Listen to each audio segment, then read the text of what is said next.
Have you ever dropped or spilled something on your iPhone and decided, oh shoot, Apple's not going to cover this? We'll go to squaretrade.com/TSIG for your 2-year iPhone warranty. They'll save your ass the next time you do something stupid.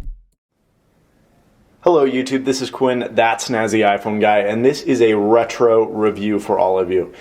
Now, these are some speakers that I've had for 10 years. I got them on my 8th birthday, and I was really excited because these were the speakers that I wanted, and these were all the rage. And my dad got them for me, and my mom and dad got them for me for my birthday, and I was freaking out. And I was so excited, and here I am 10 years later using these same speakers. I can't think of anything in terms of technology other than this single piece of technology that I'm still using 10 years later. Stuff just doesn't last like it used to, but I want to talk about the Monsoon MM-700s.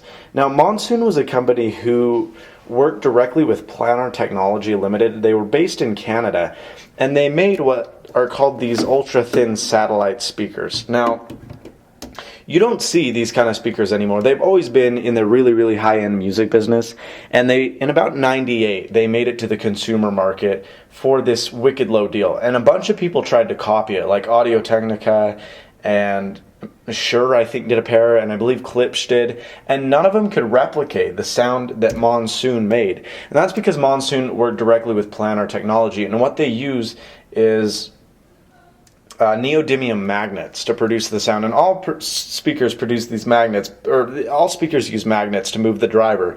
But these neodymium magnets physically do not have a driver. There is no physical mechanical driver inside, which is really cool. And once again, these have been used in the professional audio business forever, but they never have been like they were in the consumer industry. Now, these were released in 2000. They had 3 models in the whole longevity of Monsoon. There was the MM-1000s, which were the first. These were almost as good. They were $100 cheaper, and they were super BA. And then there were the MM-500s, which were sub $99, which were a lower end model. So this was really the sweet spot, and this is what really took off in consumers' minds. Now, I believe these retailed for $149, which back then was quite a bit of dough. Right now, you'll spend $149 on an iHome that sounds absolutely horrid. But $150 for computer speakers. They called them multimedia speakers, but they really are. You'd hook these up to your computer, but I guess you could listen to music. But basically what I'm getting at is these are desktop speakers, because these flat panel speakers are very one-directional. I mean, sound comes out both sides, but you put them about 14 inches away from your wall, and you stick them at about a 30-degree angle towards each other. And if you're sitting at the same level as these speakers or a little bit higher, it is one of the most surreal music experiences you'll have without spending thousands of dollars on audio. Now, like I said earlier, this company that they worked with, they're based in Canada. These satellites are made in Canada, and then the sub was made in China. But if you take a look at these are razor thin. I mean, they're about the thickness of the iPhone 4. They have this really sexy looking mesh on the front, but you can still see the neodymium magnets if you look in there. It's actually pretty freaking cool. And then you can see that there's these kind of clear parts on the top and bottom. I actually don't like the look of the clear. They had a black model which looked way sexier, but black was sold out when my dad bought these for me on my birthday. So I got them in 2001. The company got bought out by a company in China in 2002. And since then, they haven't done much. Monsoon has. This Planar Technology Limited, I believe, still does really super high-end neodymium-driven speakers, but I don't believe they do anything on the consumer side anymore. But these were all the rage. They took off, and they sounded absolutely marvelous for their $150 price point. Honestly, nowadays, there's nothing you could find that sounds this good for probably less than $250, and even then you're pushing it. These sound absolutely incredible. So it's not going to do it justice because I'm playing through a kind of it's a decent mic on this camera, but it's not like a stereo a studio mic, so they're not going to sound excellent. But I do think that I should be able to play you a song because I think it will kind of help capture the idea and the basis behind these speakers. You know what? I'm actually going to use my M-Audio microphone because I think it will capture a little bit better sound, and you'll be able to see what it's all like. The sub is super tight. It keeps with it. You know, it's not the best sub because it is a bottom loaded sub that's facing towards the floor, and historically those have been pretty mediocre, but this was one of the best floor facing subs on the market. It just produced a clear punch. It could keep up with the tempo. It wasn't great on the super low bass, like it would be more punchy, but it still did what it needed to do, and these were absolutely incredible for mids, trebs.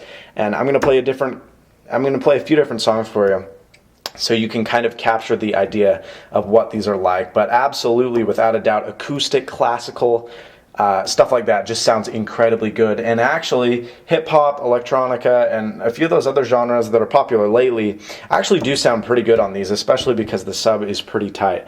So for $150, 8 years ago, these were the most killer speakers on the market today, and I think if these were still selling, they'd still be amongst the best in that $150 price range. So these are the Monsoon MM-700s, and let's take a listen to them.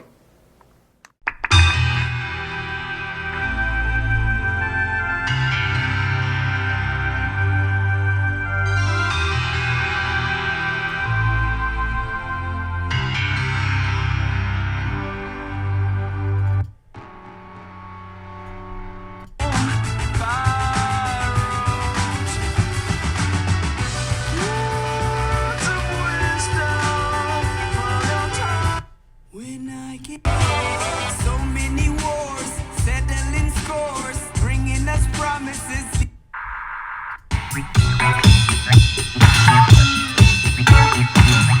Ever.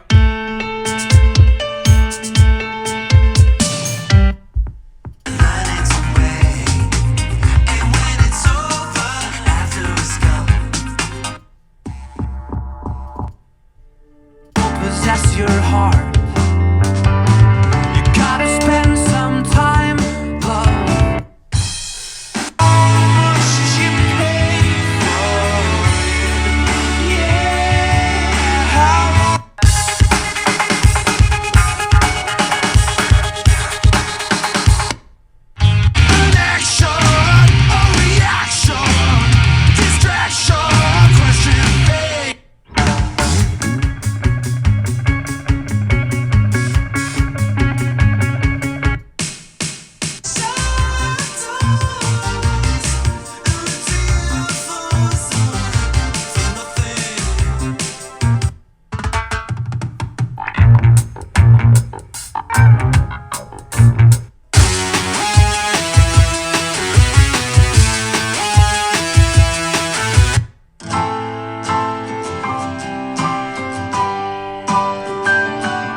Sing a happier song.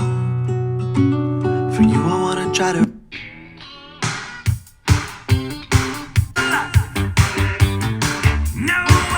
if I walk down this hallway